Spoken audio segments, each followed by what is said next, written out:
ইলাহা ইল্লাল্লাহু মুহাম্মাদুর রাসূলুল্লাহ। আমার ভাইরা, আমরা শুধুমাত্র একমাত্র আল্লাহ পাকের কাছে আমরা তওবা করব। কার কাছে তওবা করব? আপনি কত গুনাহ করেছেন, কত অপরাধ করেছেন, কত অন্যায় করে ফেলেছেন, দুনিয়ার কেউ জানে না, কেউ বোঝে না। আপনি এখন তাহাজ্জুদে রক্তে ওঠেন, ঠান্ডা পানি দিয়ে ওযু করে আল্লাহ পাকের দরবারে মুতাওয়াজ্জা হয়ে যান। আল্লাহ পাকের দরবারে দুই দুই করে 4 রাকাত নামাজ আদায় করার পরে আল্লাহর কাছে চাইবেন, আল্লাহর কাছে বলবেন। আল্লাহ পাক বলেছেন, যারা আমার কাছে চাইবে, আমার কাছে বলবে। রব্বুল আলামিন বলছেন, ইসলিহ লাকুম আমালাকুম ওয়া ইয়াগফির লাকুম যুনুবাকুম আল্লাহু গফুরুর রহিম। জোরে বলি আল্লাহু আকবার। আল্লাহ পাক বলছেন, যারা নাকি ফিরে আসলো, আল্লাহর কাছে একনিষ্ঠভাবে তওবা করলো, আল্লাহ পাক তাদের পিছনের যত আমল আছে, পিছনের যত ইবাদত আছে, যত বাজে বাজে আমলগুলো আছে, বাজে বাজে ইবাদতগুলো আছে, সমস্ত খারাপ আমলকে আগুন দিয়ে জ্বালিয়ে পুড়িয়ে আল্লাহ পাক বাজে নিকৃষ্টতম পাপিষ্ট আমলগুলো সব সরিয়ে দিয়ে খারাপ আমলের জায়গায় ভালো আমল দিয়ে আল্লাহ পাক তার আমল নামাই পরিবর্তন করে দিবে। আল্লাহু আকবার। সুতরাং আমরা তওবা করব কার কাছে? কথা বলেন। আল্লাহর কাছে তওবা করতে হবে, আল্লাহর কাছে ফিরে আসতে হবে। আল্লাহ পাক বলেছেন, আত-তাইবুনাল আবিদুনাল হামিদুনাস সাইহুনার রাকিউনাস সাজিদুন আল আমিরুনা বিল মা'রুফি ওয়ান নাহুনা আনিল মুনকার ওয়াল হাফিযুনা লিহুদুদিল্লাহ ওয়া বাশশিরিল মুমিনিন।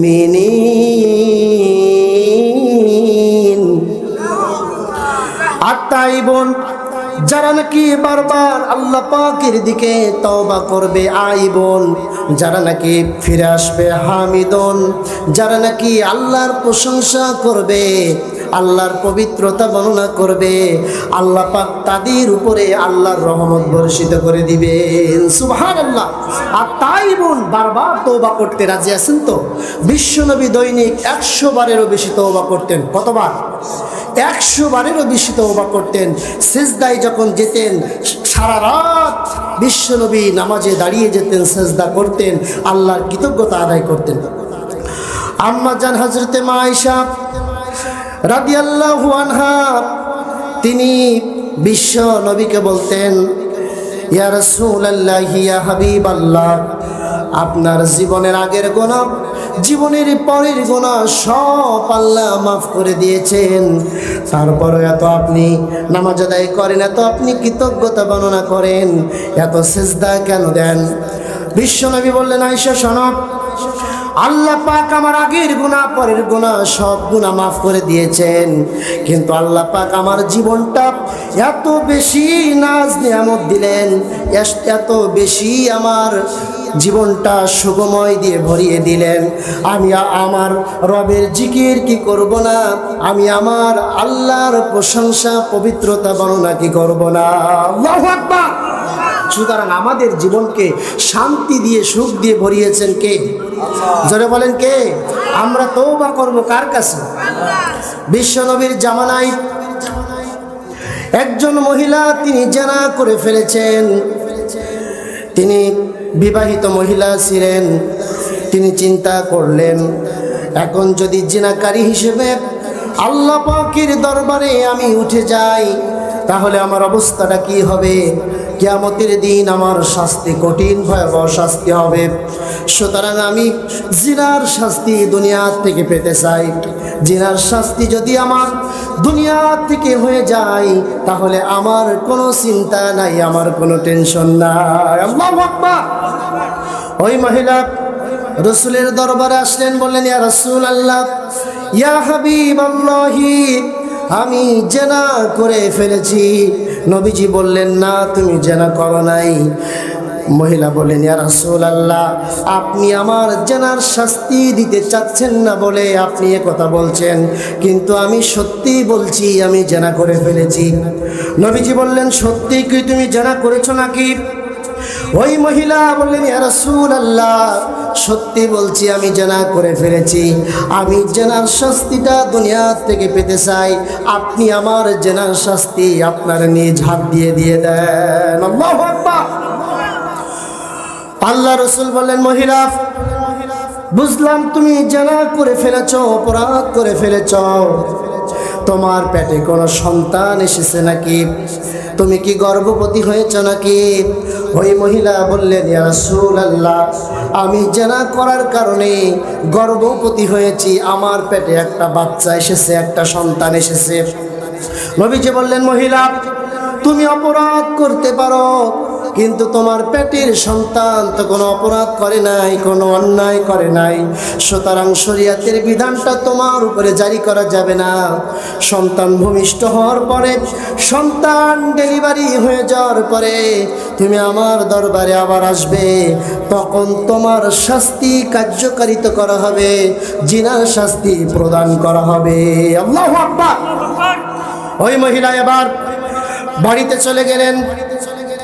বাড়িতে যাওয়ার পরে গর্ভপাত হয়ে গেল, সন্তান যখন দুনিয়াতে প্রসব করলেন, দুনিয়াতে আসলেন, মহিলা সন্তান প্রসব করার একদিন পরে আবার রসুলের দরবারে এসে বললেন ইয়া রাসূলুল্লাহ, সন্তান প্রসব হয়ে গেছে, সন্তান ভূমিষ্ঠ হয়ে গেছে, ইয়া রাসূলুল্লাহ, এবার শরীয়তের বিধানটা আমার উপরে জারি করে দেন, শরীয়তের আইনটা আমার উপরে জারি করে দেন।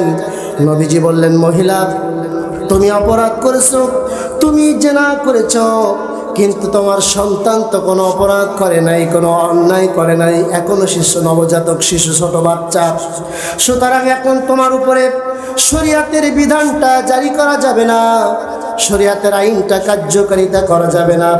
ওই সন্তান যখন খাবার খাওয়া শিখবে, তখন তুমি আমার দরবারে আবার আসবে। বলি আল্লাহু আকবার।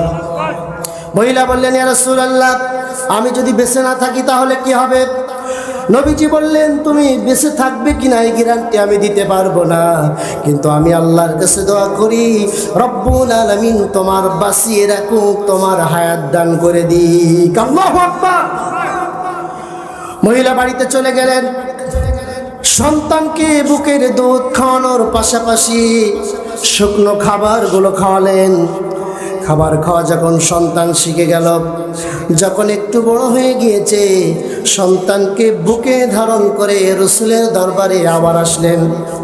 এসে বললেন ইয়া রাসূলুল্লাহ, এখন আপনি আমার উপরে শরীয়তের বিধানটা চালু করে দেন, শরীয়তের আইনটা আমার উপরে জারি করে দেন, জিনার শাস্তি আমি দুনিয়া থেকে পেতে চাই। আল্লাহ পাকের দরবারে গিয়ে জিনার শাস্তি পেতে চায় না, আল্লাহর দরবারে গিয়ে আসামি হতে চায় না, আমার উপরে আপনি শরীয়তের বিধানটা জারি করে দেন। এবার রাসূলুল্লাহ, বিশ্ব নবী মুহাম্মদ রাসূলুল্লাহ মহিলার কাছ থেকে সন্তানটা নিলেন, বুকে নিয়ে উঁচু করে ধরলেন আর বললেন, আমার সাহাবীরা, তোমাদের ভিতরে কে আছো এই সন্তানের দায়িত্বটা গ্রহণ করবা, লালন পালনের দায়িত্বটা নিবা? যেই সাহাবী এই সন্তান লালন পালনের দায়িত্বটা গ্রহণ করবে, ওই সাহাবী আর আমি রাসূলুল্লাহ জান্নাতের ভিতরে একসাথে থাকবো। আল্লাহু আকবার। একজন সাহাবী বললেন, ইয়া রাসূলুল্লাহ, আমি এই সন্তানের লালন পালনের দায়িত্ব নিলাম। নবীজি সন্তানটি ওই সাহাবীর কোলে তুলে দিলেন আর বললেন, আমার সাহাবীরা, এবার তোমরা শোনো, এই মহিলাকে নিয়ে যাও কোনো মরুর প্রান্তরে, তাকে মাজা পর্যন্ত গেড়ে দিয়ে গ্রামবাসীকে জানিয়ে দিয়ে তাকে পাথর মেরে দুনিয়ার থেকে বিদায় করে দাও। আল্লাহু আকবার। সাহাবায়ে কিরাম মহিলাকে নিয়ে গেলেন, মাজা পর্যন্ত, গলা পর্যন্ত গেড়ে দিয়ে পাথর মেরে দুনিয়ার থেকে ওই সাহাবীরা ওই মহিলাকে বিদায় করে দিলেন। আল্লাহু আকবার। ওই মহিলার রক্ত হযরত আলীর গায়ে লাগলো। হযরত আলী বিশ্বনবীর কাছে এসে বললেন, ইয়া রাসূলুল্লাহ, ইয়া হাবিবাল্লাহ, মহিলাকে যখন পাথর মারা হচ্ছিল, মহিলার গায়ের নাপাক রক্ত আমি সাহাবী আমার গায়ে লেগেছিল। ওই নাপাক মহিলার নাপাক রক্ত আমার গায়ে লাগলো। ও একটা নাপাক মহিলা। নবীজি বললেন, সাহাবী, তুমি যেই মহিলাকে নাপাক বলছো, নাপাক রক্ত বলছো, ওই মহিলার তওবা আল্লাহ পাক এত বেশি কবুল করে নিয়েছেন। আল্লাহ পাক ওই মহিলার রক্ত মাটিতে পড়ার আগে আল্লাহ পাক তাকে জান্নাতি বলে ঘোষণা দিয়েছে। সুবহানাল্লাহ পড়বেন না? ওই মহিলার তওবা আল্লাহ পাক এত বেশি কবুল করেছেন। এই মক্কা নগরীতে যদি 70 জন যুবকের ওই তওবা ভাগ করে দেওয়া হয়, 70 জন যুবক আল্লাহর জান্নাতে যাওয়ার জন্য যথেষ্ট হয়ে যাবে। আল্লাহু আকবার। সুতরাং তওবা করতে হবে, এমনভাবে তওবা করতে হবে, এমনভাবে ফিরে আসতে হবে, আল্লাহ পাক সেই তওবা কবুল করে নেবেন। আল্লাহ পাক জীবনের গুনাহকে মাফ করে মাসুম বানায়া, নিকৃষ্ট জেনাকারী পাপিষ্ট মহিলা তওবা করার কারণে আল্লাহ পাক তাকে জাহান্নামী থেকে জান্নাত দান করে দিয়েছেন। বলি আল্লাহু আকবার। জোরে বলি আল্লাহু আকবার। আল্লাহ পাক বলছেন, তুবু ইলাল্লাহি তাওবাতান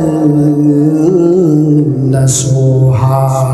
এমন তওবা করতে হবে রব্বুল আলামিন, যে গুনাহ করে ফেলেছি, যে অপরাধ করে ফেলেছি, যে অন্যায় করে ফেলেছি, ওগো রব্বুল আলামিন, এরকম গুনাহ, এরকম অপরাধ জীবনে আর কখনো করব না, জীবনে আর কোনোদিন করব না, এরকম ধরনের অপরাধ আর করব না। আল্লাহ তুমি আমার তওবাকে কবুল করে নাও। আল্লাহু আকবার।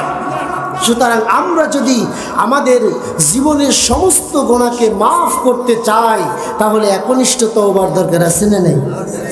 স্বীকৃতি প্রদান করতে হবে। নাম্বার 1, যদি কোনো ব্যক্তি তওবা করে তার 5টা আইন মানতে হবে, 5টা বিধান মানতে হবে। কয়টা?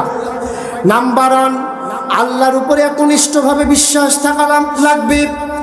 নাম্বার 2, আপনি যে অপরাধ করে ফেলেছেন, এই অপরাধ থেকে আল্লাহর কাছে স্বীকার করতে হবে, আল্লাহর কাছে বলতে হবে। নাম্বার 3, যে অপরাধ আপনি করে ফেলেছেন, জীবনে এরকম অপরাধ আর কোনোদিন করবেন না। এই তওবা যদি আপনি করতে পারেন, আল্লাহ পাক বলেছেন, তাহলে আল্লাহর রহমত অজর ধারায় নাজিল হয়ে যায়। আল্লাহ পাক ওই তওবাকারী বান্দার জীবনের গুনাহকে মাফ করে দেয়। আল্লাহু আকবার। তাহলে তারা তওবাকারী হয়ে যায়, আল্লাহর রহমতের বান্দা হয়ে যায়। বলি সুবহানাল্লাহ। একটু জিকির করি, সুবহানাল্লাহ, আলহামদুলিল্লাহ। আসমানে আল্লাহ, জমিনে আল্লাহ, আসমানে আল্লাহ, জমিনে আল্লাহ, হায়াতে আল্লাহ, মৌতে আল্লাহ, লা ইলাহা ইল্লাল্লাহ, সুবহানাল্লাহ, আলহামদুলিল্লাহ, লা ইলাহা ইল্লাল্লাহ, সুবহানাল্লাহ, আলহামদুলিল্লাহ, লা ইলাহা ইল্লাল্লাহ, সুবহানাল্লাহ, লা ইলাহা ইল্লাল্লাহ, মুহাম্মাদুর রাসূলুল্লাহ। আমার ভাইয়েরা, তাহলে তওবা করব, এমনভাবে তওবা করব, এমনভাবে ফিরে আসব, আল্লাহ পাক পূর্বের সমস্ত গুনাহকে মাফ করে একেবারে মাসুম বানায়া আল্লাহর রহমতের বান্দাদের ভিতরে, রহমানের গোলামদের ভিতরে আল্লাহ পাক দাখিল করে নেবেন। আল্লাহু আকবার। আল্লাহ রাব্বুল আলামিন বলছেন, ওয়া ইবাদুর রহমানিল্লাযীনা ইয়ামশুনা আলাল আরদ হাওনা ওয়া ইযা খাতাবাহুমুল জাহিলুন ক্বালু সালামা। জোরে বলি আল্লাহু আকবার। রহমানের আসল বান্দা তারা যারা নাকি দুনিয়ার জাগতিক জীবনে খুবই ভদ্রতা, খুবই সভ্যতা, খুবই আদব কায়দা নিয়ে আল্লাহর রহমতের বান্দারা খুবই ভদ্রতা, খুবই সভ্যতা, খুবই আদব কায়দা নিয়ে দুনিয়ার জাগতিক জীবনে তারা বিচারণ করে। আল্লাহু আকবার। রহমানের বান্দারা অহংকার করে না, বিদ্রোহ ঘোষণা করে না, রহমানের বান্দা অন্যায় করতে পারে না। রহমানের বান্দা যারা হয় তারা নমনীয় হয়, ভদ্র হয়, তারা আল্লাহর উপর তাওয়াক্কুল রাখে। আর যখন রাত্র হয়ে যায় আল্লাহ পাক বলছেন রহমানের বান্দা যখন কোনো মানুষের সাথে কথা বলে, কোনো মূর্খদের সাথে কথা বলে, মূর্খদের সাথে দেখা হয়ে যায়, তখন তারা বলে ক্বালু সালামা, তোমাদের উপরে আল্লাহ তাআলার শান্তি বর্ষিত হয়ে যাক, আল্লাহ তাআলার রহমত বরকতগুলি তোমাদের উপরে অজর ধারায় বর্ষিত হয়ে যায়। বলি সুবহানাল্লাহ। রহমানের দ্বিতীয় নম্বর বৈশিষ্ট্য আল্লাহ পাক বলছেন ওয়াল্লাযীনা ইয়াবিতুনা লিরাব্বিহিম সুজদাও ওয়া কিয়ামা। জোরে বলি আল্লাহু আকবার। আরো জোরে আল্লাহু আকবার। আল্লাহ পাক বলছেন রহমানের বান্দা নামাজে দাঁড়িয়ে নিজের মস্তকটাকে আল্লাহর সামনে মোতাওয়াজ্জা হয়ে যায়, মাথাটা নত করে দেয়, সারা রাত দাঁড়িয়ে দাঁড়িয়ে কিয়ামুল লাইল করেন, রাতের নামাজগুলি রহমতের বান্দারা আদায় করতে থাকে। আল্লাহু আকবার। সুতরাং আমরা আল্লাহর রহমতের বান্দা হতে চাই, ঠিক কিনা? চাই কিনা? কে কে চাই একটু হাত তোলেন তো দেখি। লিল্লাহে তাকবীর, লিল্লাহে তাকবীর।